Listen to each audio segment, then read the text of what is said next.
Advocate মুখার্জির ফাঁদে পড়ে গেল গোরা।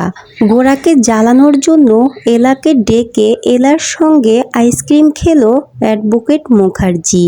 অ্যাডভোকেট মুখার্জি আর এলাকে একসঙ্গে আইসক্রিম খেতে দেখে হিংসায় জ্বলতে থাকে গোরা। সম্পূর্ণ জানতে আমাদের সাথে থেকো এবং পরবর্তী আপডেট পেতে প্লিজ চ্যানেলটি সাবস্ক্রাইব করে দিও।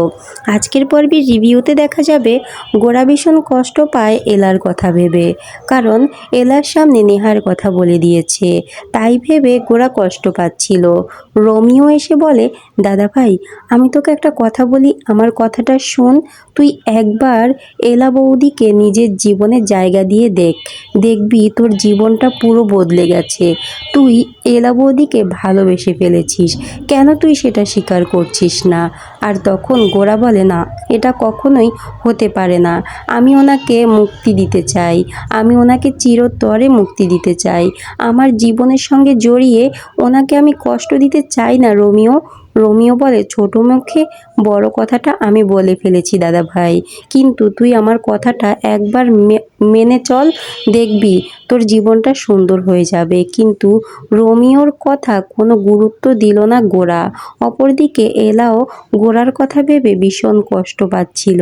আর তখন অ্যাডভোকেট মুখার্জি এসে রুমাল নিয়ে দাঁড়িয়ে থাকে এলার সামনে।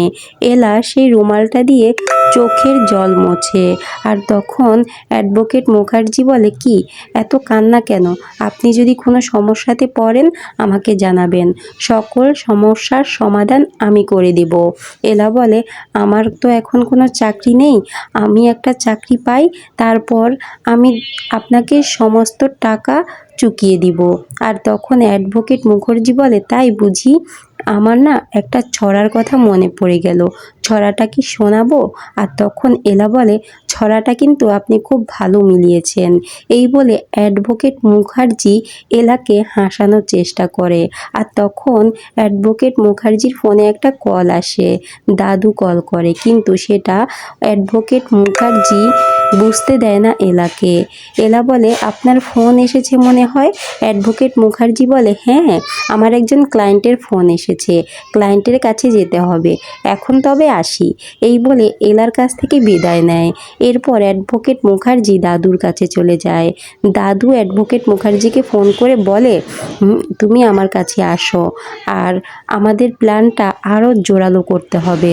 এরপর অ্যাডভোকেট মুখার্জি দাদুর সঙ্গে দেখা করলে দাদু বলে, কি আমাদের প্ল্যানটা কেমন হলো? অ্যাডভোকেট মুখার্জি বলে, সত্যি আপনার প্ল্যানের জুড়ি নেই দাদু, আপনার কথা শুনেই তো দুজনকে 3 সপ্তাহ একসঙ্গে থাকতে বললাম।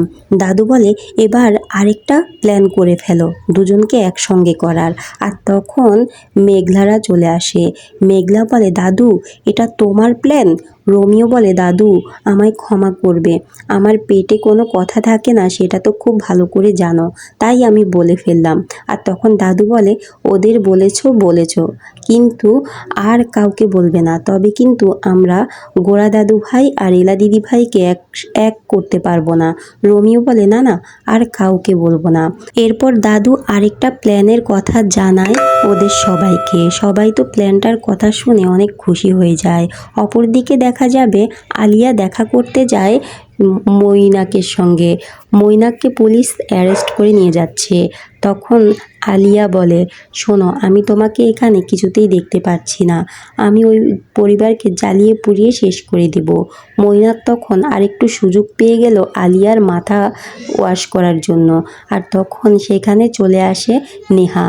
নেহা বলে, আমি আমার বাবার সঙ্গে কথা বলেছি, সমস্ত প্ল্যান করে ফেলেছি, তুমি এখানে এক রাতও থাকবে না, আমি তোমাকে এখান থেকে ছাড়িয়ে নিয়ে যাব। আর তখন মৈনাক অনেক খুশি হয়ে বলে, আমার অনেক অনেক বড় উপকার করলে তুমি নেহা, এবার দেখো সেন পরিবারকে কিভাবে আমি শেষ করে দেই, এবার সুতোপার পুরনো অতীত ঘেঁটে সবার সামনে নিয়ে আসব, এবার সময় হয়ে গেছে। অপরদিকে এলা আর গোরা খুনসুটি করছে। আর তখন এলা আয়নার সামনে দাঁড়িয়ে রূপচর্চা করছে, চুল আঁচড়াচ্ছে, আর গোরা সেটা দেখে অবাক দৃষ্টিতে তাকায়। এলা তখন গোরার কাছে এসে বলে, কিছুক্ষণ পর পর আমার দিকে কেন তাকাচ্ছেন? এদিকে গোরা বলে, কোথায় আমি আপনার দিকে তাকাচ্ছি? আমি তো আপনার দিকে তাকাচ্ছি না। আর তখন এলা বলে, তাকালেন তো, আমি দেখলাম তো, যাই হোক আপনার সঙ্গে কথায় আর আমি পারবো না। আর আপনি বালিশ নিয়ে কোথায় যাচ্ছেন? গোরা বলে, কেন, আমি বারান্দায় শোবো, আপনি ঘরে শোবেন। এই বলে আবার দুজন খুনসুটি করতে থাকে। এলা তখন বলে, এই নিন আপনার মায়ের চুড়ি।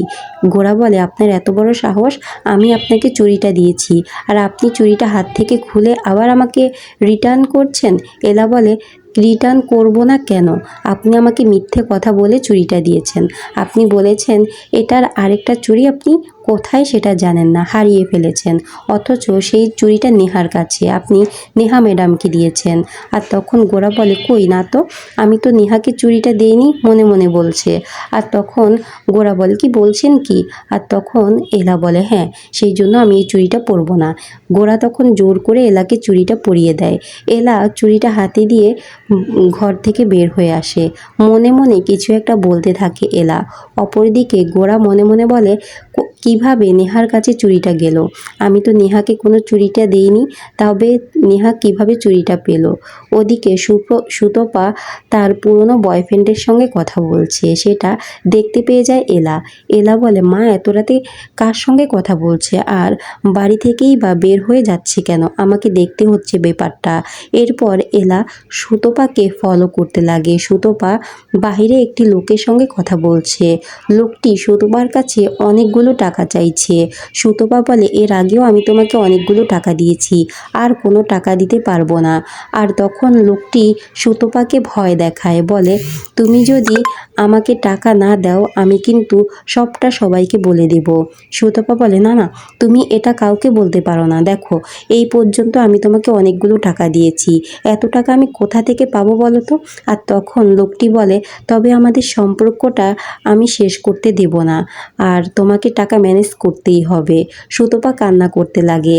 অপরদিকে এলা দূর থেকে বলছে, মা কার সঙ্গে কথা বলছে?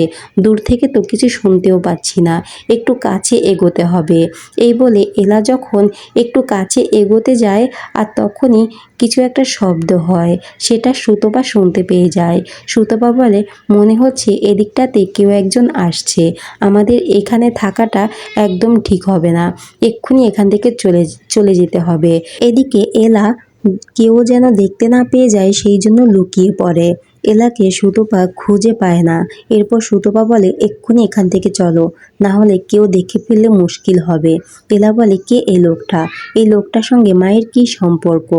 অন্যদিকে দেখা যাবে গোরা ব্যাগ চেক করছে নেহার। নেহা বলে, এটা কিন্তু একদম ঠিক নয়, আমার পারমিশন ছাড়া তুমি আমার জিনিস কেন ধরেছো গোরা? গোরা বলে, আমি তোমার পারমিশন ছাড়া তোমার ব্যাগ ধরেছি, কিন্তু তুমি তো আমার পারমিশন ছাড়া আমার ঘর থেকে আমার জিনিস চুরি করেছো। আর তখন নেহা বলে, কি, আমি তোমার ঘর থেকে চুরি করেছি? কি চুরি করেছি? এরপর গোরা সেই চুরিটা দেখায়, বলে, তোমার এত বড় সাহস, তুমি আমার ঘর থেকে এই চুরিটা নিয়ে এসেছো কেন? এই চুরিটা তুমি আমার ঘর থেকে চুরি করেছো? নেহা বলে, দেখো, আমি এটা চুরি করিনি, আমি তো তোমার, তাই না গোরা? আর আমি ভাবতাম তোমার সঙ্গে আমার বিয়ে হলে তুমি এই চুড়িটা আমাকে পরাবে, সেই জন্য আগে থেকেই একটা চুড়ি আমার কাছে রেখেছি, বিয়ে হলে তুমি আরেকটা চুড়ি আমাকে পরিয়ে দিবে। গোরা তখন রাগান্বিত হয়ে নেহাকে কিছু বলতে যাবে, আর তখনই সেখানে এলা চলে আসে।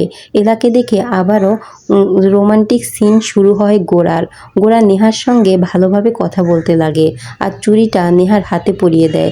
তাই দেখে খুব কষ্ট পাচ্ছিল এলা। হঠাৎ করে এলার ফোনটা বেজে ওঠে। এলাকে অ্যাডভোকেট মুখার্জি কল করে। অ্যাডভোকেট মুখার্জির ফোন পেয়ে এলা ছুটে যায় আর বলে, আপনি আমাকে কেন ডেকেছেন অ্যাডভোকেট মুখার্জি? আর তখনই অ্যাডভোকেট মুখার্জি বলে, চলুন আজকে একটু টাইম পাস করি। এই বলে দুজন মিলে গল্প করছিল আর আইসক্রিম খাচ্ছিল। আর সেই পথ দিয়ে যাচ্ছিল গোরা। গোরা অ্যাডভোকেট মুখার্জিকে বারবার করে কল করছে, কিন্তু অ্যাডভোকেট মুখার্জি কোনোভাবেই ফোনটা রিসিভ করছে না। অ্যাডভোকেট মুখার্জি জানে গোরা এই পথ দিয়েই যাবে, সেই জন্য ইচ্ছে করেই এলার সঙ্গে সেই রাস্তায় টাইম পাস করছে, আইসক্রিম খাচ্ছে। এদিকে গোরা যখন সেই রাস্তা দিয়ে যাচ্ছিল আর তখনই দেখতে পায় এলা সেই অ্যাডভোকেটের সঙ্গে আইসক্রিম খাচ্ছে, যেটা দেখে ভীষণ কষ্ট পাচ্ছিল আর হিংসায় জ্বলছিল গোরা। রোমিও বলে, দেখেছিস দাদা ভাই, ওনাকে তুই ফোন করে যাচ্ছিস অথচ উনি তোর ফোন ধরছে না, উনি বৌদি ভাইয়ের সঙ্গে সময় কাটাচ্ছে। এটা কি হলো বলতো?